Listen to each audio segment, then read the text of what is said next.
जय तल सद्गुरु प्रभु महाराज को जय। गुरुर्ब्रह्मा गुरुर्विष्णु गुरुर्देवो महेश्वरः गुरु साक्षात् परब्रह्म तस्मै श्री गुरवे नमः। श्री कृष्ण परमात्मा को जय, गीता माता को जय, जय तल सद्गुरु प्रभु महाराज को जय। ఈరోజు మరి రాజేంద్ర గారు అరుణాగాల యొక్క గృహంలో మరి గండిమేసమ్మ దగ్గరలో భగవద్గీత 18 అధ్యాయాలు పారాయణం చేయటం జరిగింది. ఇది మామూలు విషయం కాదు. ఒక్క మంత్రాన్ని పఠిస్తేనే ఎంతో శక్తి వస్తుంది. అలాంటిది 700 శ్లోకాలు ఒకే చోట ఇంతమంది కూర్చొని పారాయణం చేశారంటే చాలా చాలా ఎనర్జీ ఫామ్ అవుతుంది. అలాంటి ఎనర్జీని మనం రిసీవ్ చేసుకోగలిగితే అద్భుతం. ఎందుకంటే ఎనర్జీ ఉండటం వేరు, రిసీవ్ చేసుకోవటం వేరు. అదేంటండి అంటే ఇప్పుడు గ్లాసులో నీళ్ళు ఉండటం వేరు, తాగటం వేరు. ప్లేట్లో రైస్ ఉండటం వేరు, తినటం వేరు. ఉంటుంది. ఇప్పుడు వాటర్ బాటిల్ అక్కడే ఉంది, దప్పిక అవుతుంది అంటే ఎలా తీరుద్ది? తాగితేనే తెలియదు. వాటర్ ఉంటుంది కానీ మనం తాగాలి. తాగినప్పుడు ఆ ప్రయోజనం ఉంటుంది.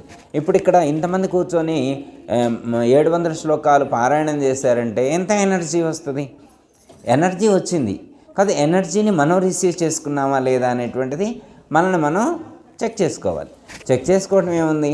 ఎనర్జీని తీసుకుంటే అంటే మనం మనస్ఫూర్తిగా సంకల్పం చేసి మనం నమ్మితే ఇక్కడ నేను కూర్చొని ఈ యొక్క ఆ మంత్రాలు వింటే నాకు ఆ శక్తి వస్తుంది అనేటువంటి నమ్మకం ఎవరికైతే ఉంటుందో వాళ్ళకి ఆ శక్తి వస్తుంది. ఎందుకంటే ఆ దైవశక్తి అనేటువంటిది నమ్మకం ద్వారా మాత్రమే ప్రసరితమవుతుంది. నమ్మకమే డోర్ ఓపెన్ చేయటం. డోర్ ఓపెన్ చేయడానికి వేరే ఏమీ చెప్పలేదు మనకి. ఒకటే సింపుల్ ప్రాసెస్ ఏంటంటే డోర్ ఓపెన్ చేయాలంటే నమ్మకం. మనం నమ్మితే ఎనర్జీ పాస్ అయింది, నమ్మకపోతే ఎనర్జీ రాదు. చిన్న ఎగ్జాంపుల్ ఒకటి చెప్తాను. ఇప్పుడు ఒక ఆయన ఒక పాలరాతికి సంబంధించినటువంటి ఒక ఆర్టికల్ తీసుకొచ్చారు. అక్కడ పెట్టిండు. ఇటు ఒకటి పెట్టారు, అటు ఒకటి పెట్టారు. మనం మధ్యలో శ్రీకృష్ణ పరమాత్మది పాలరాతిది పెట్టి మనం పూజ చేస్తాం. సేమ్ ఇంకొక ఆయన కూడా పాలరాతికి సంబంధించింది, ఒకటి గుమ్మడికాయను, ఒకటి యాపిల్ పండు, ఆ మోడల్లో ఉండేటువంటి స్టోన్స్ తీసుకొచ్చి అటు ఒకటి ఇటు ఒకటి పెట్టిండు. అదేనమ్మా. ఇప్పుడు మనం ఆ మూడు అక్కడే ఉన్నాయి. ఒకవైపు గుమ్మడికాయ ఉంది, ఒకవైపు యాపిల్ ఉంది, మధ్యలో శ్రీకృష్ణ పరమాత్మ స్టాట్యూ ఉంది. ఆయన ఏమంటాడు? మూడిట్లో ఉన్నది పాలరాయే కదా, మరి అప్పుడు ఇంతలోకి దేవుడు ఎక్కడి నుంచి వచ్చింది అంటాడు. అవునా కదా? ఇప్పుడు ఇది పాలరాయి అయినప్పుడు, అది పాలరాయి అయినప్పుడు ఇది కూడా పాలరాయి అవుతుందా కాదా? కాదా? అవుతుంది కదా. మరి పాలరాయి అయినప్పుడు కృష్ణుడు ఎలా అవుతాడు? పాలరాయి అవ్వాలి కానీ కృష్ణుడు ఎలా అవుతాడు? మనం పాలరాయి అని దండం పెడుతున్నామా, శ్రీకృష్ణుడు అని దండం పెడుతున్నామా? శ్రీకృష్ణుడు. మరి మిగతా ఆ పక్కనైనా అంటే ఆ తీసుకొచ్చిన ఆయనకి శ్రీకృష్ణుడు కనపడలేదు. ఏం కనపడుతున్నాడు? పాలరాయి కనపడి. మనకి ఎవరు కనపడుతున్నారు? ఆయనకు పాలరాయి కనపడింది, మనకి శ్రీకృష్ణ పరమాత్మ కనిపిస్తున్నాడు. దేవుడు కనిపిస్తున్నాడు. అక్కడ దేవుడు కనిపిస్తున్నాడు మనకి. అతనికి దేవుడు కనపట్టలేదు.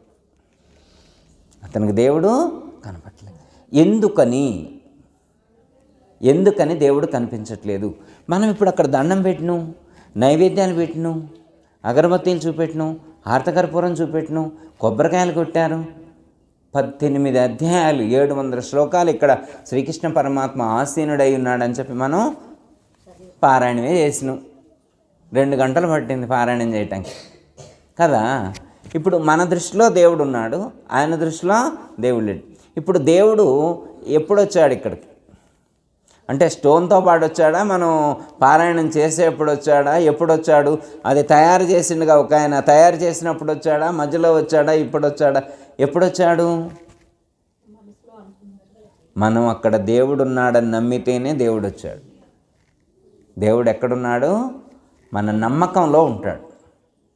దేవుడు రాళ్ళల్లోనో చెక్కల్లోనో వేరే వేరే చోట్ల ఉండడు. దేవుడు ఎక్కడున్నాడు అంటే భక్తుల యొక్క నమ్మకంలో ఉంటాడు. మీరు నమ్మితే దేవుడు ఉంటాడు, నమ్మకపోతే రాయే కనిపిస్తుంది. ఒక పెద్ద ప్యాలెస్ కాడికి వెళ్ళారు. అక్కడ కూడా ఇంటి నిండా రాళ్లే పరిచారు. వాళ్ళ ప్యాలెస్ మొత్తం రాళ్లే పరిచారు. కానీ ఆయన షిరిడీ వెళ్ళాడు, అక్కడ దేవుడు ఉన్నాడని. మరి వీళ్ళ ఇంట్లో పరిచిన పాలరాయి ఉన్నాయి కదా, మరి అక్కడ పాలరాయి విగ్రహమే ఉంది కదా.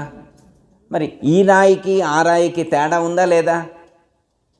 అంటే ఈ రాయిలో దేవుడు కనపట్టలేదు, కానీ అక్కడ దేవుడు, అక్కడ రాయిని చూడలేదు, దీన్ని రాయిని మాత్రమే చూస్తున్నాడు. అక్కడ దేవుడిని భావన చేస్తున్నాడు. ఎందుకు? అక్కడ దేవుడు ఉన్నాడనే నమ్మకం ఉంది. మనం నమ్మితే ఆ యొక్క శక్తి మనలోకి ప్రసరితమవుతుంది. మన యొక్క అజ్ఞానాన్ని, మన యొక్క దోషాలను తొలగిస్తుంది. శక్తి సర్వత్రా నిండి నిమిడీకృతమయ్యే ఉంది, కానీ మనం నమ్మాలి. మనం నమ్మినప్పుడు ఖచ్చితంగా ఆ ఉపయోగం అనేటువంటిది ఉంటుంది. ఓకే, భగవద్గీతలో 7వ అధ్యాయంలో ఒక శ్లోకం గుర్తు చేస్తామా. ఇప్పుడే మనం చదివాం కదా ఒక శ్లోకం. 7వ అధ్యాయంలో 26వ శ్లోకం. వేదాహం సమతీతాని వర్తమానాని చ అర్జున భవిష్యాని చ భూతాని మాం తు వేద న కశ్చన. వేదాహం సమతీతాని వర్తమానాని చ అర్జున భవిష్యాని చ భూతాని మాం తు వేద న కశ్చన. అంటే పరమాత్మ వేద అంటే తెలుసు, అహం నాకు. వేద అంటే తెలుసు, అహం అంటే నాకు. అంటే పరమాత్మకు తెలుసట. పరమాత్మకు తెలుసట. ఏం తెలుసు? పరమాత్మకు తెలుసు అని చెప్పారు. ఏమి తెలుసు? మన యొక్క భూత భవిష్యత్తు వర్తమానాలకు సంబంధించినటువంటి జ్ఞానం భగవంతుడికి తెలుసట. అంటే ఏంటి? ఇప్పుడు మన వర్తమానం అంటే ఏంటి? ఇప్పుడు ఇలా ఉన్నాం, ఇది వర్తమానం, ఇది వర్తమానం, ప్రజెంట్ టెన్స్. ఇప్పుడు ప్రజెంట్ టెన్స్ గురించి వారికి తెలుసు, పరమాత్మకి. అంటే ఇప్పుడు మనం ఎక్కడున్నాము ఏమిటి అనేటువంటిది స్వామికి తెలుసట. మరి గతం గూర్చి కూడా తెలుసట. గతం గూర్చి అంటే మళ్ళా ఈ 4-5 రోజుల గుర్చే కాదు, మనం పూర్వత్రాలు, ఇంతకుముందు మనం ఎన్ని జన్మలు ఎత్తాము, అంతకుముందు ఎక్కడ పుట్టాము, ఎలా పెరిగాము, మన లైఫ్ స్టైల్ ఏంటి, భూతకాలం, మన యొక్క భూతకాలం గురించి కూడా తెలుసు. భవిష్యత్తు కూడా తెలుసట. మన యొక్క భవిష్యత్తు కూడా తెలుసు. మన యొక్క భవిష్యత్తు కూడా భగవంతుడికి తెలుసు. అదే చెప్తున్నాను, వేదాహం సమతీతాని వర్తమానాని చ అర్జున భవిష్యాని చ భూతాని మాం తు వేద న కశ్చన. ఓ అర్జున, ఈ ప్రపంచంలో ఉన్నటువంటి సమస్త ప్రాణికోట్ల యొక్క భూత భవిష్యత్ వర్తమాన కాలాలకు సంబంధించినటువంటి నాలెడ్జ్ నా దగ్గర ఉంది. నాకు మన హిస్టరీ మొత్తం ఆయన దగ్గర ఉంది. పరమాత్మ దగ్గర మన హిస్టరీ మొత్తం ఉంది. మన దగ్గర ఎంతవరకు ఉంటుంది మన హిస్టరీ అంటే ఒక 20 సంవత్సరాలు 30 సంవత్సరాలు, లేదా మనం పుట్టిన కాడి నుంచి ఎప్పుడైతే some of date of birth ఉంటుంది కదా, స్టార్ట్ అయినాం కదా ఈ లోకంలో. ఎప్పుడు స్టార్ట్ అయినాం? పుట్టినరోజు నుంచే కదా స్టార్ట్ అయింది. అక్కడి నుంచే తెలుస్తుంది మనకి. అక్కడి నుంచి అయినా తెలుస్తుందా? చిన్నప్పుడు మనం రెడ్ షర్ట్ కావాలని ఏడ్చినామంటే ఇప్పుడు గుర్తుంటుందా అమ్మ? ఎప్పుడో తిరణాలు వెళ్ళినప్పుడు అక్కడ ఒక బొమ్మ కావాలని ఏడ్చిను, ఏమైనా గుర్తుంటుందా మనకి ఇప్పుడు? అంటే మన భూతకాలం కొంత గుర్తులేదు. అంతెందుకమ్మా, సపోజు అక్టోబర్ 22వ తారీఖున ఏం కూర అంటే మనం చెప్పగలుగుతాం? మనం ఆ అక్టోబర్ 22వ తారీఖున వండుకోలేదా, తినలేదా, నిద్రపోలేదా? లేదమ్మా, అవునా కదా? మనం అనుభవించిన, కానీ మనకి తెలియదట, కానీ పరమాత్మకు తెలుసట. పరమాత్మకు తెలుసంట. ఇంకోటి ఏమని చెప్తుంటే భవిష్యాన్ని, అంటే మన యొక్క భవిష్యత్తు కూడా తెలుసంట. సపోజ్ ఉదాహరణకి జనవరి 15, 2026, జనవరి 15, 2026 అంటే వచ్చే సంక్రాంతి పండగ రోజున మనం ఏం వండుకొని తినడమో కూడా ఆయనకు తెలుసు, ఆ స్వామికి తెలుసట. మరి మనకి తెలుసా ఏం వండుకునేది? మన దగ్గర ఏమైనా ప్లానింగ్ ఉందా? మన దగ్గర ప్లానింగ్ లేదు, కానీ స్వామికి తెలుసట.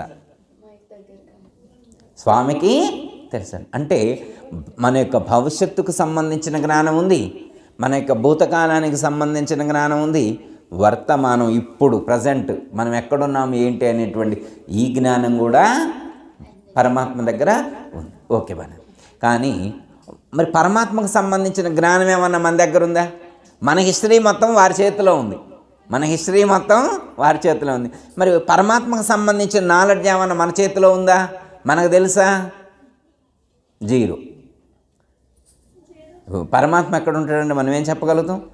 భద్రాచలం అనో, తిరుపతి అనో, కాశీ అనో, రామేశ్వరం అనో ఏమో చెప్తాం. మనకు తెలిసింది అంతవరకే. మరి నిజంగా అక్కడ పోయేస్తే ఫుల్ఫిల్ అయినట్టేనా? ఫుల్ ఫ్లెడ్జ్గా ఇక అయిపోయింది. సపోజ్ ఉదాహరణకి దేవుణ్ణి చూడాలనుకున్నారు ఒక ఆయన దేవుణ్ణి చూడాలనుకున్నారు. ఎవరిని అడిగినా కానీ ఒకే అడ్రస్ చెప్పాలి, రకరకాల అడ్రస్లు చెబుతున్నాడు. దేవుణ్ణి చూడాలండి అనంట. దేవుణ్ణి చూడాలంటే ఒక ఆయన గారి దగ్గరికి వెళ్తే తిరుపతి వెళ్ళమన్నారంట, ఇంకొక ఆయన దగ్గరికి వెళ్తే కాశీ వెళ్ళమన్నారంట, ఇంకొక ఆయన దగ్గరికి వెళ్తే షిరిడి వెళ్ళమన్నారంట, ఇంకొక ఆయన అడిగితే శబరిమల వెళ్ళాలన్నారంట. మరి ఈయనకు అర్థం కావట్లేదు. ఈయన వెళ్ళాలనుకునేది ఎక్కడికి? దేవుడి దగ్గరికి. మరి ఇప్పుడు దేవుడు అంటే ఒక్కడే ఉండాలి కానీ మరి ఎంతమంది ఉన్నారు కదా, తలా ఒకళ్ళు చెబుతున్నారు. ఎవరు నమ్మింది, ఎవరికి ఇష్టమైంది అది చెప్తున్నారు. ఈయనకు అర్థం కావట్లేదు. ఈయన అంటున్నాడు అలా కాదండి, నేను అడిగింది దేవుడు అంటే మరి ఒక్కడే కదా, అలాంటి దేవుని గురించి నేను అడుగుతున్నా, దాని గురించి మీరు చెప్పండి అంటే పరమాత్మే చెప్తున్నాడు ఆ యొక్క స్వరూపాన్ని గురించి ఎవరికీ తెలియదు. ఈ లోకంలో ఉండేటువంటి వాళ్లకు, సామాన్యులకు తెలియదు. ఎందుకు అంటే పరమాత్మకు సంబంధించినటువంటి నాలెడ్జ్ తెలియాలంటే భగవద్గీత చదవాలి. ఏం చదవాలా? భగవద్గీత చదవాలి. ఎందుకు అంటే ఆయన అడ్రస్ పరమాత్మ అందులో రాశారు. పరమాత్మ ఎక్కడున్నారు అనేటువంటి అడ్రస్ ఉండాలా వద్దా? ఇప్పుడు ఒక ఆయన బస్సు ఎక్కిండంట, మా ఊరికి టికెట్ ఇవ్వండి అన్నాడంట. బస్సు ఎక్కి ఏమన్నాడు? మా ఊరికి టికెట్. ఏ ఊరు అయ్యండి? మా ఊరు నీకు తెలీదా అంటే ఏం చెప్తారమ్మా? మా ఊరు నీకు తెలీదా అంటే ఏం చెప్తారు? కండక్టర్ ఏం చెబుతారు? పేరు చెప్పాలిగా, పలానా చోటుకి సోన్సో ఇక్కడ ఉన్నాం, అక్కడికి చేరుకోవాలి, అడ్రస్ పర్ఫెక్ట్గా ఉండాలి కదా. ఆ అడ్రస్ భగవద్గీతలో ఉంది. ఎవరికి సంబంధించిన అడ్రస్సు? పరమాత్మకు సంబంధించినటువంటి అడ్రస్ ఉంది. మరి భగవద్గీతలో కాశీ అడ్రస్ లేదు, షిరిడీది లేదు, భద్రాచలంది లేదు, శబరిమలది లేదు. భగవద్గీత మొత్తం చదివే నేను. మరి ఇందులో భగవంతుడి అడ్రస్ ఉందన్నారు, మరి నమ్మొచ్చు అంటారా? ఎందుకంటే సపోజ్ ఉదాహరణకి మా ఇంటి అడ్రస్ నేను చెప్తే కరెక్ట్ చెప్తానా చెప్పనా అమ్మ? ఇప్పుడు మీ ఇంటి అడ్రస్ అడిగారు అనుకో, మీరు కరెక్ట్ చెప్తారా లేదా? చెప్తా కదా. ఇప్పుడు విజయలక్ష్మి గురువు గారి ఇంటి అడ్రస్ చెప్పగలుగుతారా మీరు? తెలీదు కదా. వారి అడ్రస్ చెప్పలేరు, కానీ మీ అడ్రస్ మీరు చెప్తారు కదా. భగవద్గీతలో ఎవరు చెప్పారు వారి ఇంటి అడ్రస్ అంటే? పరమాత్మే చెప్పాడు. వేరే వాళ్ళు చెబితే మనం నమ్మాల్సిన అవసరం లేదు. ఇప్పుడు వేరే వాళ్ళు చెప్పారు, ఓ అమ్మో ఏమో అయ్యా, మరి ఆయన చెప్పిండు, మరి అది ఎంతవరకు నిజమో? సగం తెలుగులో చెప్పిండు, సగం హిందీలో చెప్పిండు, ఇంకో సగం ఇంగ్లీష్లో చెప్పిండు, మరి ఏది నమ్మాలో తెలీదు. అంటే పరమాత్మకు సంబంధించినటువంటి అడ్రస్ పరమాత్మ కాకుండా వేరైన వాళ్ళు ఎవరైనా చెప్తే మనం నమ్మొచ్చు, నమ్మకపోవచ్చు. కానీ పరమాత్మే చెప్పారు కాబట్టి నమ్మాలి. ఓకే, పరమాత్మ ఏం చెప్పారో అనుకుందామా? ఒకసారి గుర్తు చేసుకోవచ్చు. చెప్తా, అది కూడా లాస్ట్లో చెప్తా. అంటే పరమాత్మ ఎక్కడున్నాడు అని భగవద్గీతలో శ్రీకృష్ణ పరమాత్మ అడ్రస్ ఎక్కడ చెప్పారో తెలుసుకోవాలి. ఓకే, ఈ లోకంలో ఉన్నటువంటి వాళ్ళందరి యొక్క భూత భవిష్యత్ వర్తమాన కాలాలకు సంబంధించిన నాలెడ్జ్ నా దగ్గర ఉంది. నన్ను గురించి ఎవరు తెలుసుకోవట్లేదు. ఎందుకు తెలుసుకోవట్లేదు అంటే మనందరం కూడా ఆయన తర్వాత వచ్చిన వాళ్ళం, అందుకని మనకు తెలియట్లేదు.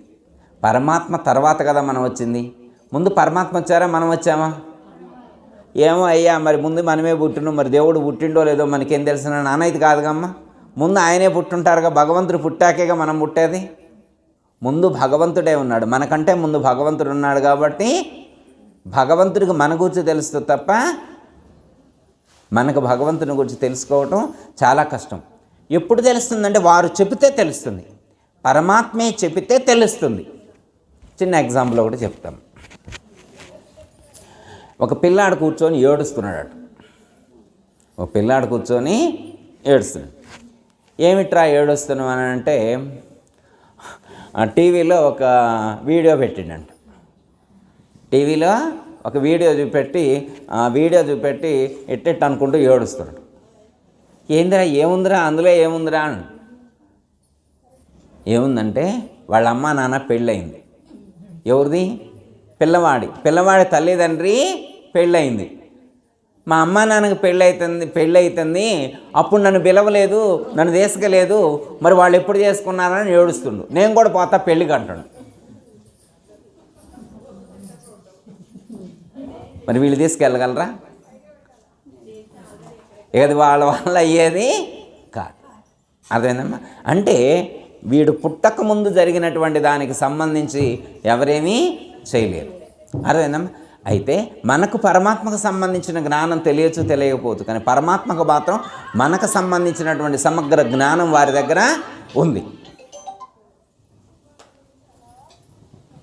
పరమాత్మ మరి ఎక్కడున్నాడు అనేదానికి భగవద్గీతలో 18వ అధ్యాయంలో చెప్తారమ్మా. హృద్దేశార్జున తిష్టతి యంత్రారూఢాని మాయయ. అదేనమ్మా, ఈ శరీరం అనేటువంటి యంత్రములో హృదయ స్థానంలో నేనున్నాను. అడ్రస్ ఇప్పుడు అర్థమైంది అనుకుంటా. పరమాత్మ ఎక్కడున్నారని చెబుతున్నారు? నేను ఈ ప్రపంచంలో ఉన్నటువంటి సమస్త ప్రాణుల యొక్క హృదయాలలో ఉన్నాను అని చెప్పారు కదా. మరి ఇప్పుడు హృదయంలో వెతికే వాళ్ళు ఎంతమంది ఉన్నారు, బయట వెతికే వాళ్ళు ఎంతమంది ఉన్నారు? అదే ఇప్పుడు వెతకాల్సింది ఎక్కడ? ఆయన ఎక్కడున్నాడో అక్కడ వెతకాల. మరి అక్కడ వదిలిపెట్టి మిగతా ఎక్కడెక్కడో ఎదిగితే ఆయన ఎందుకు దొరుకుతారమ్మా? ఒక ఆయనకి ఉంగరం పోయిందంటమ్మా. ఉంగరం పోయిందంట. ఎదుగుతా ఉన్నాడు వచ్చి ఒకచోట. సాయంత్రం రాత్రి 7 అవుతుంది. లైట్ కింద నిల్చొని ఎదుగుతా ఉన్నాడు. ఏంద్రా ఎదుగుతున్నామంటే ఉంగరం పోయింది అన్నాడు. ఆయన కూడా ఎదుగుతుండు. ఇంకొక ఆయన వచ్చిండు, వాళ్ళు వచ్చి వీళ్ళు వచ్చి మొత్తం ఒక 50 మంది ఎతుకుతూ ఉన్నారు. ఎంత ఎతికినా దొరకట్లా. ఉంగరం అంటే మరీ చిన్నది కాదు, పెద్దదే అన్నమాట. ఎంత ఎతికినా దొరకట్లా. చివరికి ఒక ఆయనకి అనుమానం వచ్చింది, అసలు నిజంగా వీడు ఎక్కడే పోగొట్టుకున్నా లేదని చెప్పి అడిగిండు.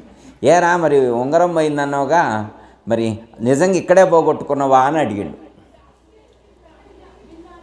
ఇక్కడ కాదు బాబాయ్ అన్నాడు. ఎక్కడ రానడు? పొలంలో పోయింది అన్నాడు. పొలంలో పోయింది. మరి పొలంలో పోతే ఇక్కడ ఎతుకుతున్న వేరే అన్నాడు. అక్కడ లైటింగ్ లేదన్నాడు. చీకటి పడింది కదా, అక్కడ లైటింగ్ లేదు కాబట్టి ఇక్కడ ఎతుకుతున్నా అన్నాడు. అంటే ఉంగరం ఒక చోట పోయినప్పుడు ఇంకొక చోట వెతికితే పోనీ ఒక 5-6 రోజులు ఎతికితే దొరుకుద్దమ్మా? 5-6 రోజులు కాదు, 5-6 సంవత్సరాలు కాదు, 500 సంవత్సరాలు వెతికినా దొరకదు. 500 సంవత్సరాలు వెతికినా దొరకదు. ఎందుకు? ఉంగరం ఎక్కడ పోయిందో అక్కడ ఎతికితే దొరుకుతుంది. ఇప్పుడు మరి దేవుణ్ణి చేరాలనుకున్నటువంటి వాడు, దేవుణ్ణి పట్టుకోవాలనుకున్నప్పుడు మరి పరమాత్మ చెప్పిన అడ్రస్ ప్రకారం వెళ్ళి పట్టుకుంటే దొరుకుతుంది తప్ప అసలు ఆయన ఉన్నటువంటి చోటు వదిలిపెట్టి ఎక్కడెక్కడో ఎతికితే ఎలా దొరుకుతాడు? పరమాత్మ ఎక్కడున్నాడు? మనలోనే ఉన్నాడు. ఎలా ఉన్నాడు? ఆదిత్యవర్ణం తమసః పరస్తాత్ అని చెప్పారు భగవద్గీతలో పరమాత్మ. సూర్యుని యొక్క ప్రకాశం ఎలా ఉంటుందో అంత ప్రకాశంగా, వెలుగుగా ప్రకాశిస్తూ ఉన్నాడు. ఎక్కడ? నీ యొక్క హృదయ కుహురమందు, నీలోనే. ఏం గురుగారు, నాలో ఉంటాడు, నీలో ఉంటాడు, అందరిలో ఉంటాడు, అడుక్కునే వాళ్ళలో ఉంటాడు. ఒక ఆయన స్నానం చేయటం లేదు, వాళ్ళు చదువుకోలేదు, ఉంటాడా? ఒక ఆయన పూజ చేయటం లేదు, ఆయనలో ఉంటాడమ్మా? పూజ చేయకపోయినా, భజన చేయకపోయినా, దండం పెట్టకపోయినా, తల్లిదండ్రులను కూడా చూడట్లా, అసలు ఆయన చదువుకోవట్లా, స్నానం కూడా చేయట్లేదు, మరి వాళ్ళల్లో కూడా ఉంటాడా? సమస్త ప్రాణులందు ఉంటాడు. ఏం గురుగారు మీకేం తెలుసు, మీరు ఎప్పుడు చూసి వచ్చారని అడగొచ్చు, తప్పే ఉందమ్మా, అడిగితే తప్ప? మీరెప్పుడు చూసి వచ్చారు గురువుగారు, అందరిలో ఉన్నాడని మీరెట్లా నమ్ముతారు? ఆ భగవద్గీతలో రాస్తే మాత్రం మేము నమ్మాలా అనొచ్చుగా అమ్మా.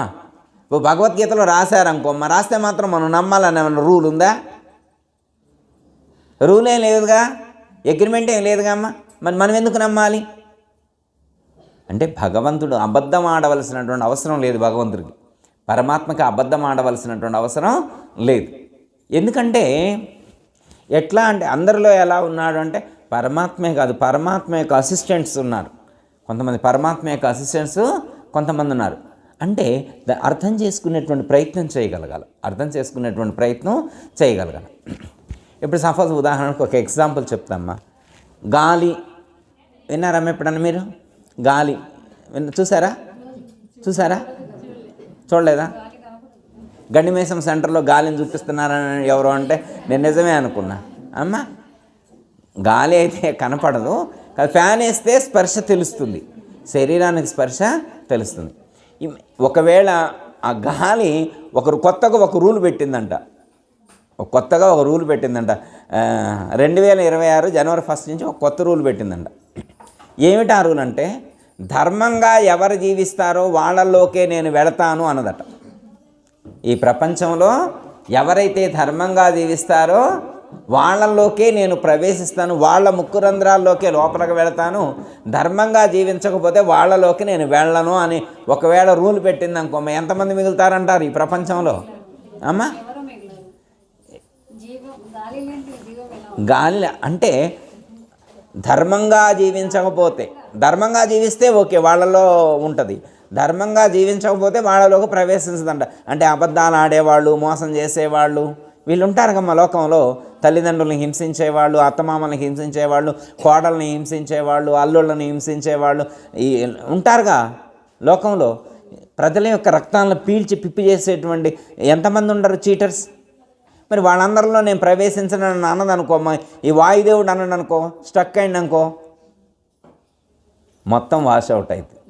అర్థమైందమ్మా? ఏ ఒక్కనొకడు అక్కడొకడు మిగతా వాళ్ళందరూ రాలిపోతారు. అంటే ఇప్పుడు అందరిలోకి ప్రవేశిస్తుంది అది. మంచోళ్ళలోకి చెడ్డోళ్ళలోకి, పూజ చేసినా పూజ చేయకపోయినా, ధ్యానం చేసినా ధ్యానం చేయకపోయినా, స్నానం చేసినా స్నానం చేయకపోయినా, చదువుకున్నా చదువుకోకపోయినా, ఏది చేసినా కానీ అందరిలోకి వాయుదేవుడు ప్రసరిస్తూనే ఉన్నాడు. ఆ వాయుదేవుడు అంటే అసిస్టెంట్లు, పరమాత్మ యొక్క అసిస్టెంట్లు. మీకు తెలిసే ఉంటుంది, పంచభూతాలు అంటారు: ఆకాశము, వాయువు, అగ్ని, జలము, పృథ్వీ. ఇప్పుడు అంటే పరమాత్మ యొక్క తత్వం ఎలా పనిచేస్తుందన్నది కొంచెం ఆ దృష్టితో ఆలోచిస్తే అర్థమవుతుంది. ఇప్పుడు అగ్నిభూతం అని అన్నాం అనుకోమ్మా, అగ్ని అంటే టెంపరేచర్ అనుకుంటాం. జనరల్గా ఏమనుకుంటాం, అగ్ని ఉందా అంటే ఒక ఆయన నిప్పు తీసుకొని వచ్చాడు, కాకడా తీసుకొని వచ్చాడు, ఇదే అగ్ని అన్నాడు. ఓకే, అగ్ని అదే. కానీ అగ్ని తత్వం ఎలా ఉంది, ఎలా పనిచేస్తుంది? ఇప్పుడు పంచభూతాల్లో చెప్పబడినటువంటి అగ్నిభూతం యొక్క తత్వం వేరు, అగ్ని వేరు. అగ్ని వేరు, అగ్నిభూతం యొక్క తత్వం వేరు. ఎలా పనిచేస్తుంది? చిన్న ఎగ్జాంపుల్ మీ అందరికీ తెలిసిందే. మీరు హాస్పిటల్కి వెళ్ళారనుకోండి, ఇలా నాడి పట్టుకొని చూస్తారు. జ్వరం తగిలిందండి, ఏం చూస్తారు? టెంపరేచర్ చూస్తారు. అంటే టెంపరేచర్ అందరిలో ఉండదా? ఉంటుంది. అంటే ఈ ప్రపంచంలో ఉన్నటువంటి సమస్త ప్రాణికోటికి ఎంత టెంపరేచర్ అవసరమో అంత టెంపరేచర్నే ప్రజెంట్ చేసేటువంటి వాడు పరమాత్మ. ఎక్కువ ఉండదు, తక్కువ ఉండదు. ఎక్కువ కానీ తక్కువ కానీ మన కర్మఫలాన్ని బట్టి వస్తుంది. మిగతా అందరికీ ఒకే టెంపరేచర్ మెయింటైన్ అవుతుంటుంది. అర్థం పొంగుల ఓకే 99 ఏదో ఉంటుంది కమ్మ, చెప్తారు కదా, 98 అని చెప్తారు కదా. 2 పెరిగిందనుకో ఇంతే సంగతులు. 4 పెరిగితే ఇక మంచం మీద నుంచి దిగే పనే లేదు. ఇప్పుడు మనం ఉన్నాం, మన లోపల ఇంత టెంపరేచర్ ఉండాలని ఎవరు చెప్పారు? మీకు తెలియదేం గురుగారు, మేము వచ్చేప్పుడు పైనుంచి వచ్చేప్పుడే మాకు ఎంత టెంపరేచర్ కావాలో మేము రాసుకొని వచ్చడం, అందుకే అంత టెంపరేచర్ ప్రొవైడ్ చేయబడుతుందని ఏమైనా మన దగ్గర ఏమైనా అప్లికేషన్ ఉందా? మనం ఏమైనా రాసుకొని వచ్చామా? మనం ఎలా ఉండాలి, మన లైఫ్ స్టైల్ ఎలా ఉండాలని రాసుకొని వచ్చామా? లేదు. మన బాడీ అంటే ఏం గురువుగారు ఆయన తీసుకుంటే తీసుకోమన్న టెంపరేచర్, లేకపోతే మేము బతకలేమనుకుంటున్నారా? మా దగ్గర టెంపరేచర్ లేదనుకుంటున్నారు, హీటర్స్ పెట్టుకుంటాం మేము. ఏమనుకుంటున్నారు? హీటర్స్ పెట్టుకున్నాను. హీటర్స్ పెట్టుకుంటే శరీరానికి వేడెక్కుద్ది. నాడుల్లో ఉన్నటువంటి రక్తం ఎలా ప్రసరితమవుతుంది? అగ్ని ఎక్కడ పనిచేస్తుంది? నాడుల్లో పనిచేస్తుంది. నాడులు వేడిగా ఉంటాయి. అదేనమ్మా, ఎంత వేడి ఉంటే అందులో ఉన్నటువంటి రక్తం గడ్డ కట్టకుండా అటు ఇటు తిరుగుతుంటుందో అలా తిరగటానికి కారణభూతమైనటువంటి టెంపరేచర్ను ప్రొవైడ్ చేసేటువంటి వారు పరమాత్మ. మన శరీరంలో ఎన్ని నాడులు ఉన్నాయని చెప్పారమ్మా? 72,000 నాడులు ఉన్నాయన్నారు. ఎన్ని? 72,000. మనం గూగుల్లో ఒకసారి నరాలు అని కొట్టినాం అనుకోమ్మా, ఎన్ని నరాలు, చిన్న నరాలు ఎన్ని, సన్న నరాలు ఎన్ని, లావు నరాలు ఎన్ని తేలుతాయి. మరి వాటన్నిటిలోకి రక్తాన్ని సరఫరా చేసేది ఎవరు? ఎలా సప్లై అవుతుంది? టెంపరేచర్. ఈ టెంపరేచర్ ఇచ్చేది ఎవరు? అగ్నిభూతం. అగ్నిభూతం ఎవరు? పరమాత్మ యొక్క అసిస్టెంటు. పరమాత్మ యొక్క అసిస్టెంట్గా ఎంత పవర్ ఉంటే మరి పరమాత్మకి ఎంత పవర్ ఉండాలా? అదే. ఇంతకీ ఆ పరమాత్మ ఏ ఊరిలో ఉన్నాడు? అరుణాచలంలో ఉన్నాడు. అరుణాచలం, ఓకే. అగ్నిలింగం, అరుణాచలంలో అగ్నిలింగం, చిదంబరంలో ఆకాశలింగం, కాళహస్తిలో వాయులింగం, కాశీలో పృథ్వీలింగం, ఇంకే జలలింగం ఎక్కడమ్మా? జంబుకేశ్వరంలో జలలింగం. పంచభూతాల యొక్క లింగ మనకి చెప్పారమ్మా. అంటే మనం తత్వాన్ని అర్థం చేసుకోవడానికి కంచిలో ఏకాంబరేశ్వరుడు, పృథ్వీలింగం. ఓకే, 5 చోట్ల 5 లింగాలు ఉన్నాయి. అర్థమైందమ్మా? మరి లింగాలు అక్కడ ఉంటే వేడి ఎక్కడ పుడుతుంది ఏంటి? పంచభూతాలు ఎక్కడ ఉన్నాయని చెప్పారు, మరి అక్కడక్కడ పెట్టారేంటి?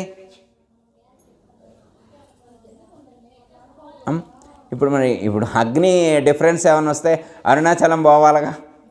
మనకి బాడీలో ఏమన్నా డిఫరెన్స్ వస్తే మరి అంటే ఎముకల్లో తేడా వచ్చింది. మన శరీరంలో పంచభూతాలకు సంకేతం ఏంటంటే అమ్మా, ఎముకలు పృథ్వీభూతానికి సంబంధించినవి. ఎముకలకు సంబంధించినటువంటి ప్రాబ్లం వస్తే అక్కడికి వెళ్ళాలి, కంచి. ఓకే, జలభూతానికి సంబంధించినటువంటి ప్రాబ్లం వస్తే జంబుకేశ్వరం వెళ్ళాలి. జలభూతానికి సంబంధించిన మనలో ఏమున్నాయి? వాటర్ ఒక్కటే కదా, బ్లడ్.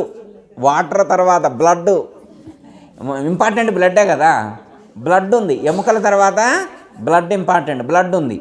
నెక్స్ట్ అగ్నిభూతానికి సంబంధించింది ఏముంది? నాడులు, నరాలు. ఇవి అగ్నిభూతానికి. వాయుభూతానికి సంబంధించి ఏమున్నాయి? వాయుభూతం. మీ లోపల వాయుభూతం లేదా? గాలి. దాన్ని ఏమన్నారు? పంచప్రాణాలు అన్నారు.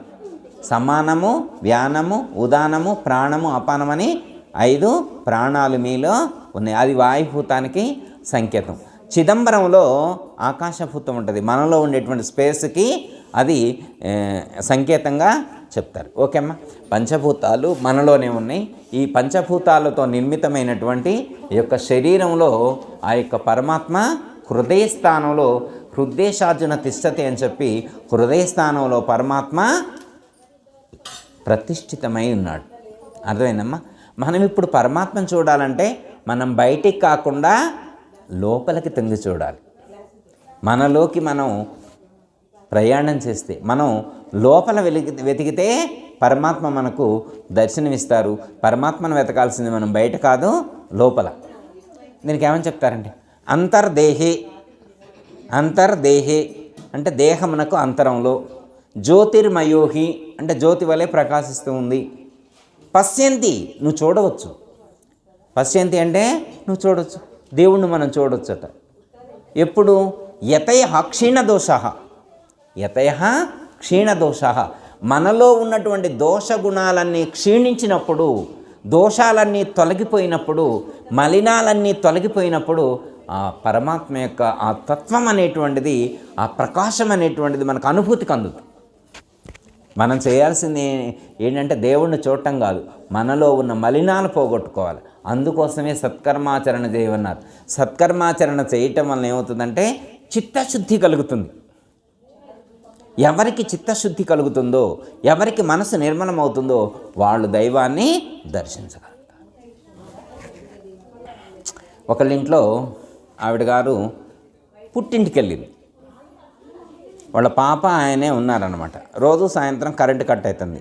ఆయన వాళ్ళ అమ్మాయితోటి చెప్తారనమాట, అమ్మాయి ఇవాళ కరెంటు కట్ అయిద్దంట, దీపం వెలిగి అని చెప్పి వాళ్ళ పాపకు చెప్పిండు. సో చెప్తే వెలిగించిద్దని అనుకుంటాడు కదా. తర్వాత 8 కరెంటు పోయింది. 8 కరెంటు పోయింది. అప్పుడు వాళ్ళ అమ్మాయిని పిలిచాడు. అమ్మాయి దీపం వెలిగిమని చెప్పా కదా, మరి వెలిగిలేదా అన్నాడు. వెలిగించాడు ఆడి అన్నది. ఏదో తీస్తారా అనంటే వెళ్ళి చూశారు. చూస్తే ఉంది ఆ చిమ్మిని చుట్టూ నల్లగా మసిపట్టుంది. లోపల ఉన్నటువంటి దీపం బయటికి కనపట్టలేదు. లోపల ఉన్న దీపం బయటికి కనపట్లేదు. వెలుగు బయటికి రావట్లేదు. ఎందుకు రావట్లేదు? చుట్టూ మసిపట్టుంది కాబట్టి. అద్దానికి చుట్టూ మసిపట్టి ఉంటే ఆ లోపల ఉన్నటువంటి వెలుగు బయటికి రాదు. అర్థమైందమ్మా? ఇప్పుడు మనం చేయాల్సింది ఏంటంటే, ఇప్పుడు ఆ తండ్రి ఏం చేసిందంటే దీపం వెలిగిలా వెంటనే ఆ చిమ్మిని తీసి మంచిగా కడిగి తుడిచాడు. తుడిచి పెడితే ఆ వెలిగేటువంటి ప్రకాశం మంచిగా బయటికి ట్రాన్స్పరెంట్గా ప్రకటితమవుతుంది. ఇప్పుడు లోపల ఉన్నటువంటి ఆ వెలిగేటువంటి వెలుగుని ఇప్పుడు చూడగలుగుతున్నాడు. ఇంతకుముందు ఎందుకు చూడలేకపోయాడు? చుట్టూ మసిపట్టి ఉండటం వల్ల చూడలేకపోయాడు. ఇప్పుడు ఎందుకు చూడగలుగుతున్నాడు అంటే మసిని తుడిచాడు కాబట్టి ఆ దీపం కనిపిస్తూ ఉంది. లేకపోతే దీపం కనిపించదు. అలాగే ఇప్పుడు మనలో కూడా పరమాత్మ చెప్పారు కదా, నేను నీ లోపలే ఉన్నా అన్నాడుగా. ఎక్కడ? హృదయంలో ఉన్నా అన్నాడు కదా. మరి హృదయంలో ఉన్న దైవం ఎప్పుడు కనిపిస్తారు? నీ హృదయంలో ఉన్న మాలిన్యాలను తీసివేసుకుంటే, వాటన్నిటిని తుడిచివేసుకుంటే లోపల ఉన్నటువంటి ఆ దైవం మనకి ఇక్కడే దర్శనం అవుతుంది. దైవ దర్శనం కోసం ఎక్కడికో కాదు వెళ్ళేది, ఇక్కడే తెలుసుకోవాలి, ఇక్కడే దర్శించాలి అని చెప్పారు. ఓకే అమ్మా? అంటే అంతరంగంలో లేకపోతే మనస్సులో ఉన్నటువంటి ఆ మాలిన్యాలన్నింటినీ తుడిచివేసుకోవాలి. ఏం గురువుగారు లోపల ఏముంటాయి అంటారు మలినాలు? రోజు ఎన్ని నీళ్ళు తాగుతున్నా అనుకుంటున్నారు?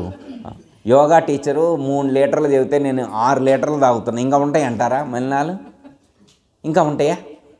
వాళ్ళు 3 చెప్పారు. మొత్తం క్లీన్ అవ్వడానికి 3 చాలన్నారు. నా హైటు వెయిట్ మొత్తం చూసి 3 లీటర్లు అంటే నేను 6 లీటర్లు తాగుతున్నా. మరి లోపల ఇంకా క్లియర్ అవ్వదమ్మా? అవదా? ఇంకా కాలేదా? అంటే అది శరీరంలో ఉన్న మలినాలు పోవడానికి తాగే వాటర్ సరిపోయేది. కానీ ఇక్కడ మనసుకి పట్టిన మాలిన్యాలు, మనసుకి ఎలాంటి మాలిన్యాలు అంటే అవి భౌతికమైనటువంటి మాలిన్యాలు కావవి. మనసుకు పట్టేటువంటి మాలిన్యాలు అత్యంత సూక్ష్మంగా ఉంటవి. అవి పదార్థాలు కావు, అవి గుణాలు. అవి గుణాలు, విషయాలు. అర్థమైందమ్మా? కామము, క్రోధము, లోభము, మోహము, మదము, మాత్సర్యము, దంభము, దర్పము, ఈర్ష్య, అసూయ, రాగము, ద్వేషము, అహంకారము, మమకారము. ఇవి అష్టమదాలు, వాసనత్రయాలు, ఈషణత్రయాలు. ఇవి పట్టిన మనసుకు పట్టిన మాలిన్యాలు ఇవి. అవి ఇప్పుడు అవి పోవడానికి ఏం రుద్దాలా? ఇప్పుడు అవి మామూలుగా ఏమైనా ఉంటే వాటర్ తాగితే సరిపోయింది. మరి ఇవి ఉన్నటువంటి అరిషడ్ వర్గాలు, అష్టమదాలు, ఈషణత్రయాలు, వాసనత్రయాలతో కూడి ఉన్నటువంటి మాలిన్యాలు పోవాలంటే ఏం చేయాలి?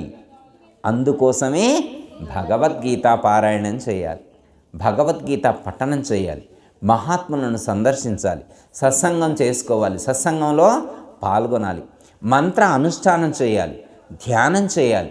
ఇవన్నీ చేస్తే మనిషిలో మార్పు వస్తుంది. ఇప్పుడు మీరు కొంతమందిని చూసారనుకోమ్మ, ఆయన వెళ్తూ ఉన్నాడనుకో, ఎవరన్నా ఒక మాట అన్నారనుకో, ఏమంటారండి? ఆయన దేవుళ్ళు అంటోడు, ఆయన దేవుళ్ళు అంటోడు, అట్లా అన్నవరా? తప్పు కాదు, దండం పెట్టి అంటాడు. ఇప్పుడు దేవుళ్ళు అంటోడు ఎట్లయిండు? ఆయన ప్రవర్తన, ఆయన యొక్క ఆచరణ తీరు, ఆయన మాట్లాడే విధానం, ఆయన యొక్క నడవడిక, ఆయనలో ఉన్నటువంటి సుగుణాలు, సహనశక్తి, ప్రేమ స్వరూపం, దయ, జాలి, కరుణ, శాంతము, సహనము, క్షమ, ఇలాంటి అద్భుతమైనటువంటి క్వాలిటీస్. ఇప్పుడు మనం అంటే అమ్మా, మనం ఒక పని చేసేప్పుడు అక్కడ చెప్పినటువంటి విషయాన్ని మనం తెలుసుకునేటువంటి పనులు చేయాలి. మీరు వినే ఉంటారు, ఒక్క మాట చెప్పి కంక్లూషను. హనుమాన్ చాలీసా మీరు పారాయణ చేస్తూ ఉంటారు కమ్మా, దాంట్లో ఉండండి. జయ హనుమాన జ్ఞాన గుణసాగర జయ కపీశతి లోకవు జాగర. ఒక మాట చాలా అందులో, మొత్తం ఇప్పుడు మనకు టైం కూడా లేదు. జయ హనుమాన జ్ఞాన గుణసాగర. ఆయన ఎవరు భక్తుడు? సీతారామచంద్రమూర్తి యొక్క భక్తుడు. ఒక భక్తుడికి ఎలాంటి లక్షణాలు ఉండాలి, భక్తులు ఎలా ఉండాలంటే, మీకు తెలియదు అనుకుంటా గురువుగారు, బొట్టు పెట్టుకోవాలి. ఈ మధ్యన అయితే యూనిఫామ్లు కూడా వచ్చినాయి భక్తులుగా ఉండటానికి. రెడ్ కలర్ అని, లేకపోతే ఎల్లో కలర్ అని, గ్రీన్ కలర్ అని, బ్లాక్ కలర్ అని డ్రెస్ కోడ్ కూడా ఉంది భక్తులకి. మీకు తెలియదు అనుకుంటారు. కానీ రామాయణంలో అలా చెప్పలా. తులసీదాస్ గారు హనుమాన్ చాలీసాలో భక్తుడికి ఉండాల్సినటువంటి క్వాలిఫికేషన్స్లో ఏం చెప్పాడు? జ్ఞాన గుణసాగర. సాగర అంటే ఏంటి? సాగరం అంటే ఏంటమ్మా? సముద్రం. సాగరం అంటే సముద్రం. ఎన్ని నదులు కలిస్తే సముద్రం కావాలా? అంటే సముద్రం యొక్క లక్షణం ఏంటంటే యువతల ధరిని నిల్చుంటే అవతల ధరికి ఆనరాదు మనకి. సముద్రం ఎంత పెద్దగా ఉంటుందంటే యువతల ధరిని నిల్చుంటే అవతల ధరికి ఆనరాదు. ఓకే, సాగరం అంటే అర్థమైంది. జ్ఞాన గుణసాగర. ఆయనకున్న క్వాలిఫికేషన్ ఏంటి? ఆ స్వామికి హనుమంతుడికి ఉన్నటువంటి లక్షణం ఏంటి? జ్ఞాన గుణసాగర. జ్ఞాన గుణాలు ఎన్ని ఉండాలి? సముద్రంలో నీళ్ళు ఎన్ని ఉన్నాయో అన్నీ ఉండాలి. భక్తులు అలా ఉండాలంట. భక్తులు అలా ఉండాలి. అందుకే ఇప్పుడు మనమందరం ఎవరు? జ్ఞాన గుణాలు ఉన్నటువంటి భక్తులు. ఇప్పుడు ఆంజనేయ స్వామి పూజ చేయాలంటే ఎవరు చేయాలి? చేస్తే ఏమి ఉపయోగం అంటే, చేసే వాళ్ళకి ఎలాంటి లక్షణాలు ఉండాలంటే ఆంజనేయ స్వామికి ఉన్నటువంటి సుగుణాలు ఎవరికైతే ఉంటాయో వాళ్ళు ఆంజనేయ స్వామి భక్తులు అవుతారు. శ్రీరామచంద్రమూర్తి సెలెక్ట్ చేసుకున్నటువంటి భక్తుడు ఎలా ఉన్నాడు? ఆంజనేయ స్వామి కదా. సీతారామచంద్రమూర్తి సెలెక్ట్ చేసుకున్న అలాంటి భక్తుల్ని సెలెక్ట్ చేసుకున్నారు. ఎంత గొప్ప భక్తుడమ్మా. మరి ఇప్పుడు మీరు రామభక్తులైనా కానీ ఆంజనేయ స్వామి భక్తులైనా కానీ అన్ని సుగుణాలు ఉండాలి కదా. అవును, మనందరికీ అన్నీ ఉన్నాయని నేను అనుకుంటున్నా. ఆంజనేయ స్వామికి ఎన్ని ఉన్నాయో అన్నీ ఉన్నాయని నేను అనుకుంటున్నాను. ఒకవేళ లేకపోతే అలవర్చుకుందాం, ఉండాలి. ఒకవేళ లేవు, బై మిస్టేక్ ఏమైనా మిస్ అయినాయి, ఒకటి రెండు జారిపోయి ఉండొచ్చు, అర్థం కాకపోయి ఉండొచ్చు, వదిలేసి ఉండొచ్చు. అప్పుడు మనం ఆ యొక్క సుగుణాలను పెంపొందింపజేసుకునేటువంటి ప్రయత్నం చేద్దాం. భగవద్గీతలో ఒక భక్తుడికి ఉండవలసినటువంటి లక్షణాలను గూర్చి అద్వేష్టత్వాది గుణాలు అని చెప్పి 12వ అధ్యాయంలో చెప్తారు. 12వ అధ్యాయంలో అద్వేష్ట సర్వభూతానాం మైత్ర కరుణ ఏవచ నిర్మము నిరహంకార శీతోష్ట సుఖదుఃఖద అని చెప్పి మనకి 26 గుణాలు ఏమో చెప్తారు. అంటే భగవద్గీత చదివితే భక్తులు ఎలా ఉండాలో చెప్పారు, భగవంతుడు ఎక్కడ ఉంటారో చెప్పారు, ఒక యోగి ఎలా ఉండాలో చెప్పారు, యోగి ఎలా ఉండాలో చెప్పారు. అంటే ఇప్పుడు భగవద్గీత చదవటం వల్ల మనకు అంత ప్రయోజనం కలుగుతుంది. అంటే చదివిన రోజునే పండితులం అవుతామని కాదు, పండితులు కావటం కోసం కాదు భగవద్గీత చదవాల్సింది మనం. అర్థమైందమ్మా? భగవద్గీత మనం భక్తులం కావటం కోసం. అర్థమైందమ్మా? ఒకవేళ మోక్షం కావాలంటే మోక్షం వస్తుంది, మోక్షం కాకుండా లౌకికమైనటువంటి ప్రయోజనాలు కలగాలన్నా కానీ భగవద్గీత మనం పఠించవచ్చు. ఏమండి గురువుగారు, మరి కొన్ని రోజులు భగవద్గీత చదివిన తర్వాత కుదరక మానేసినాం అనుకో, మరి ఏమైనా నష్టం వచ్చిద్దా? కొంతమందికి డౌట్ ఉంటుంది అనమాట. ఇప్పుడు వ్యవసాయం చేయడానికి మొదలు పెట్టారమ్మా, 10 ఎకరాలు దున్నారు, విత్తనాలు నాటారు, అది కొంచెం ఒక 2 నెలల వరకు కూడా నీళ్లు పెట్టి మొత్తం పెంచారు. తర్వాత ఆయనకు ఒంట్లో ఆరోగ్యం బాగట్లేదు, పొలం చూసేవాళ్ళు ఎవరు లేరు, అలా వదిలేశారు. నష్టం వస్తుందా రాదా? అంటే ఒక పొలం పని ప్రారంభించాక వ్యవసాయం స్టార్ట్ అయిన తర్వాత మధ్యలో ఆపితే నష్టం వస్తుంది. ఒక ఆయన ఒక వ్యాపారం పెట్టడానికి ఒక బిల్డింగ్ కట్టించిండమ్మా, స్టాక్ కొంత తీసుకొచ్చిండు, ఓపెనింగ్ చేసిండు. 2 నెలలు అయిన తర్వాత ఆయనకు ఆరోగ్యం బాగాలేక షాప్ తీయలేకపోతున్నాడు, తీసేవాళ్ళు ఎవరూ లేరు. ఇప్పుడు ఆయనకి నష్టం రాదా? అంటే ఈ లోకంలో భౌతికంగా కొన్ని వ్యాపారాలు చేసినా వ్యవసాయం చేసినా కానీ మొదలు పెట్టిన తర్వాత మధ్యలో ఆపితే నష్టం వస్తుంది. కానీ భగవద్గీతలో పరమాత్మ చెప్పినటువంటి సాధన ఏదైతే ఉన్నదో అది మొదలు పెట్టిన తర్వాత నువ్వు ఆపినా కానీ మధ్యలో ఆపినా కానీ నీకు వచ్చే ప్రయోజనం ఖచ్చితంగా వచ్చి తీరుద్ది. నేహావిక్రమనాశోస్తి ప్రత్యవాయో న విద్యతే స్వల్పమప్యస్య ధర్మస్య త్రాయతే మహతోభయాత్. ఎంత అద్భుతంగా చెప్తారో భగవంతుడు. భగవద్గీతలో చెప్పిన ఆ వాక్యం వింటే అమ్మ ఎంత ధైర్యం కలగాల, మనిషికి ఎంత ధైర్యం వస్తుంది అన్నమాట. ఎట్లా అంటే మీరు వినే ఉంటారు, చిన్నతనంలో సురుచి సునీతి వాళ్ళిద్దరికి కాంట్రవర్సీ వస్తుంది. ఉత్తానపాదుడు వాళ్ళ తండ్రి, పిల్లగాడి తండ్రి ధ్రువుడు, అర్థమైందమ్మా, అడవికి తపస్సు చేయడానికి వెళ్తా అంటాడు. తండ్రి వాళ్ళలో కూర్చొని లేదు, కూర్చొని ఇవ్వకపోతే నేను తండ్రి వాళ్ళలో కూర్చోవాలంటే ఏం చేయాలి అంటే, ఈ తండ్రి కాదురుగా ఈ ప్రపంచంలో ఉన్నటువంటి తండ్రులందరికీ తండ్రి శ్రీమన్నారాయణుడు ఉన్నాడు, ఆయన వాళ్ళలో కూర్చోవాలి, అదిరా గొప్ప అంటారు. మరి ఏం చేయాలంటారు అంటే తపస్సు చేయాలంటారు. అయితే సంచి పట్టుకొని పోతుంటాడు, సంచి పట్టుకొని పోతుంటాడు. కొద్ది లెక్కపోయిన తర్వాత మళ్ళీ డౌట్ వచ్చింది, మరి అడవిలోకి పోతాను కదా, అడవిలో పులులు సింహాలు ఎలుగు బొంట్లు మరి ఉంటాయి కదా, ఎట్లా అనుకున్నాడు. మళ్ళీ అమ్మ దగ్గరకు వచ్చి, అమ్మ మరి అడవికి వెళ్తే మరి సింహాలు అవన్నీ ఉంటాయి కదా, మరి ఎట్లా తల్లి అని. ఎట్లయింది నాయన, శ్రీమన్నారాయణుడు నీకు తోడుగా ఉంటాడు, నీకు భగవంతుడు అండగా ఉంటాడు. భగవంతుడిని నమ్ముకున్నటువంటి వాడికి ఎప్పుడూ నష్టం జరగదు. స్వల్పమప్యస్య ధర్మస్య, నువ్వు కొంచెం ధర్మాన్ని పాటిస్తే త్రాయతి మహతో భయాత్, గొప్పదైనటువంటి భయం నుండి కూడా నిన్ను రక్షిస్తారు. నువ్వు భగవంతుడిని నమ్ముకొని నువ్వు అడుగులు వేయి. మన పిల్లవాడికి బజార్కి వెళ్తుంటే అమ్మ ఎట్లా అని అనుకో, అమ్మ వద్దులే రారో చీకటి పడిందని అంట.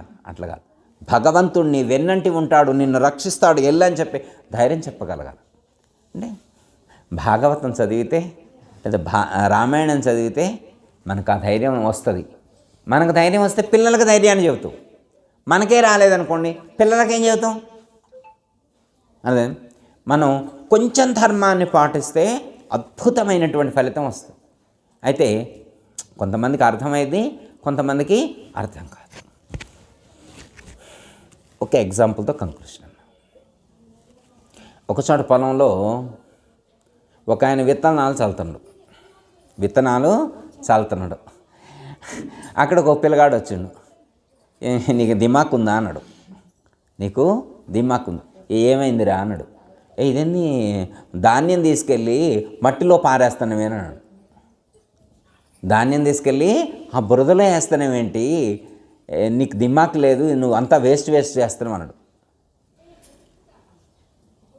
మరి పిల్లగాడికి చెబితే అర్థమైందా? కాదురా, ఇవేరా నువ్వు ఇప్పటి వరకు రోజు తినేది అవేరా, ఆ ధాన్యంతోటేరా నువ్వు బియ్యం వచ్చింది, అవేరా నువ్వు తినేదని చెబితే వాడికి అర్థమైద్దా?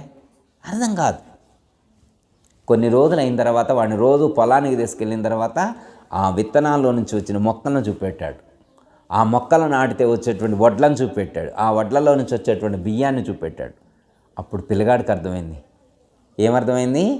మా తండ్రి ధాన్యాన్ని బురదలో పారేయలేదు.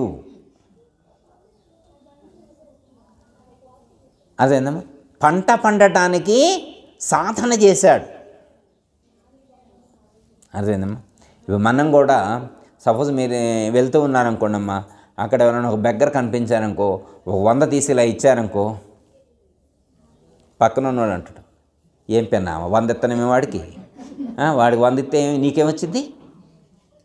పుణ్యం వచ్చిందంటే. నేను మొన్ననే గురువుగారు అక్కడ అరుణ గారింట్లో ఉపన్యాసం చెబితే అన్న పుణ్యం వచ్చిందంట, 100 ఇస్తే పుణ్యం వచ్చింది, అందుకే ఇచ్చాను. ఏ పుణ్యం వచ్చిందా? చూపెట్టమ్మా, ఏడు నుంచి వచ్చిందో చూపెట్టు, ఏదో సంచిలో ఉందని చూడు. అంటే తండ్రి విత్తనాలు చల్లితే బురదలో పడ్డాయి అన్నట్లే వీటికి కూడా అర్థం కాకపోతే ఆ జ్ఞానం, అంటే మన ఋషులు, మన పూర్వీకులైనటువంటి ఋషులు మనకు అందించినటువంటి ఆ జ్ఞానం మనకు అర్థం కావాలంటే అవగాహన ఉండాలా, నమ్మకం ఉండాలి. మన ఋషులు అబద్ధం చెప్పరు అనేటువంటి నమ్మకం మనకి ఉండాలి. అర్థమైందమ్మా? మనం చిన్న పని చేసినా కానీ అద్భుతమైనటువంటి ఫలితం వస్తుంది అని చెప్పారు. త్రాయతే మహతో భయాత్ అంటే స్వల్పమప్యస్య ధర్మస్య, చిన్న ధర్మాన్ని పాటిస్తే గొప్ప ఫలితం. మీరు భగవద్గీత మొత్తం పఠించక్కర్లేదమ్మా, భగవద్గీత మొత్తం పఠించక్కర్లా, ఒక్క శ్లోకాన్ని పఠిస్తే చాలు, అది ఒక మంత్రంలా పనిచేస్తుంది. ఈ మధ్యనే నాకు తెలిసిన వాళ్ళు ఒకళ్ళు ఉద్యోగం రాలేదట. నేను చెప్పా, అందులో ఉన్నది ఒక శ్లోకం చదువుకొని అయినా ఉద్యోగం వచ్చిందన్న, సెట్ అయిందంట. ఎత్ర యోగీశ్వర కృష్ణో ఎత్ర పార్థో ధనుర్ధర తత్ర శ్రీ విజయోభూతి ధ్రువాని తిరుమ. ఈ మంత్రం చదువుకొని అయినా నీకు ఖచ్చితంగా ఉద్యోగం వచ్చిందంటే ఉద్యోగం వచ్చిందట. అతనికి భయం పోయిందంట, ఆ మంత్రం చదువుకుంటే భయం కూడా పోయిందట. వండర్ఫుల్ రిజల్ట్ వచ్చింది, ఖచ్చితంగా వస్తుంది. ఎప్పుడు పాటించినప్పుడు, నమ్మకంతో పాటించినప్పుడు ఖచ్చితంగా ఆ ప్రయోజనం అనేటువంటిది వస్తుంది. ప్రత్యవాయో నవిద్యతే, వ్యతిరేకమైనటువంటి వాతావరణం ఏర్పడుతుంది.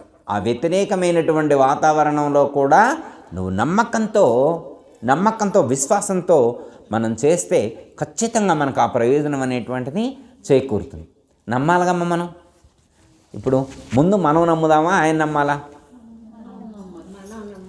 ఇప్పుడు ఎట్లా అంటే కాంట్రవర్సీ ఇద్దరికి ఆపోజిట్. ఎట్లా అంటే అమ్మ, ఎవరో అడిగారు, నాయన నువ్వు తిరుపతి వెళ్తే మీ అబ్బాయికి ఉద్యోగం వస్తుంది అన్నారు. నువ్వు తిరుపతి వెళ్తే ఉద్యోగం వస్తుందని చెప్పారు. ఈ అబ్బాయి ఏమంటాడంటే, ఉద్యోగం ఇమ్మని చెప్పాయని, అప్పుడు పోతా తిరుపతి. ఉద్యోగం ఇస్తే తిరుపతి వెళ్తా అంటాడు.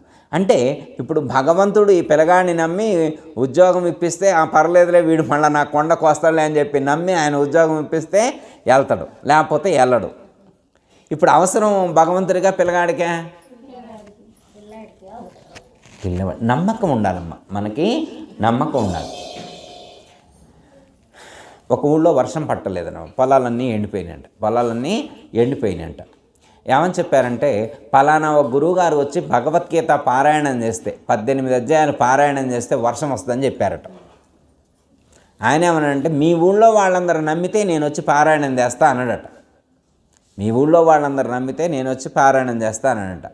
సరే, డయాస్ ప్రిపేర్ చేశారు, మంచి వేదిక తయారు చేశారు. అక్కడికి ఆయన గురువుగారు వచ్చారు, భగవద్గీత పారాయణం చేయడానికి అంతా రెడీ, రంగం సిద్ధం చేసి ఉంచారు. మొత్తం జనంకెళ్ళి ఒకసారి చూశాడు. ఆయన మెయిన్ కార్యకర్త ఉంటాడు కదా, కార్యక్రమానికి కర్త, ఆయన పిలిచి, అయ్యా మీ ఊర్లో వాళ్ళందరూ అంత నమ్మకంతో లేరయ్యా, మరి పారాయణం చేసినా కానీ వర్షం పడదు అన్నాడు. అదేం స్వామి, వాళ్ళ మనసులో ఉన్నది మీరట కనిపెట్టారు అన్నాడు. ఇప్పుడు నమ్మకం అనేటువంటిది మనసులో ఉంటుందా, బయటికి కనపడిద్దా? మనసులో ఉంటుంది అమ్మా, బయటికి ఎట్లా కనపడుద్ది? మరి గురువుగారు ఎట్లా అన్నాడు, వీళ్ళందరికీ వర్షం వస్తుందనే నమ్మకం వీళ్ళకి లేదండి అని చెప్పి. మీరేలా అన్నారు గురువుగారు అంటే, వర్షం వస్తుందని తెలిసినప్పుడు గొడుగులు తీసుకొని రావాలిగా, ఇది చలికాలం కదా అన్నాడు. ఎంతమంది గొడుగులు తీసుకొని వచ్చారు అమ్మ?